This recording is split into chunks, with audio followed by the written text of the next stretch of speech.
Pemerintah sejauh ini gagal menagih kerugian kebakaran hutan sebesar 7,9 triliun rupiah dari PT Bumi Mekar Hijau lantaran kalah dalam sidang perdata di Pengadilan Negeri Palembang, Sumatera Selatan akhir tahun lalu. Putusan ini mendapat cibiran publik dan menjadi sebuah ironi jika dibandingkan dengan kasus Nenek Asyani yang harus mendekam di penjara karena mencuri 7 batang kayu jati senilai 5 juta rupiah.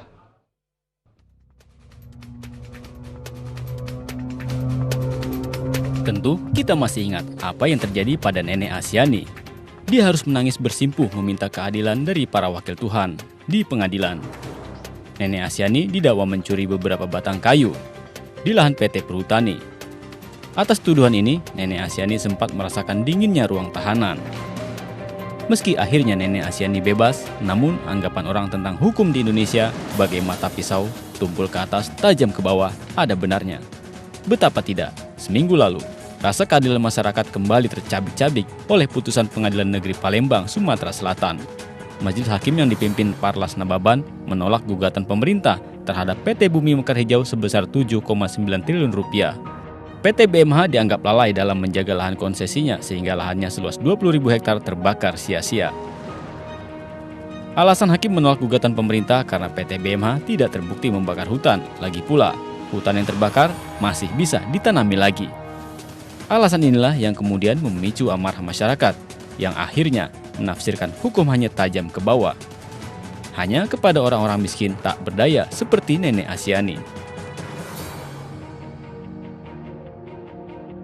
PT Bumi Mekar Hijau merupakan anak perusahaan PT Sinarmas.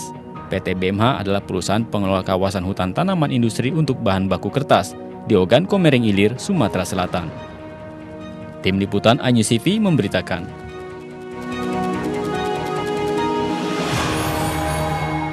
Swastiastu. Baik, di sini saya akan menjelaskan materi tentang sistem hukum dan peradilan di Indonesia. Sistem hukum merupakan seperangkat aturan yang tersusun secara teratur serta berasal dari pandangan asas teori para pakar. Sementara peradilan merupakan segala sesuatu yang berhubungan dengan perkara hukum. Indonesia sebagai negara hukum tentunya memiliki sistem hukum untuk mengatur ketertiban negaranya.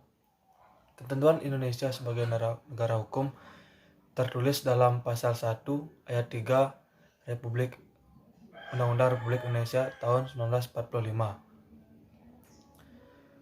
Hukum merupakan salah satu norma yang ada di dalam masyarakat. Norma hukum sangat berbeda dengan norma lainnya karena memiliki sanksi yang tegas bagi pelanggarnya.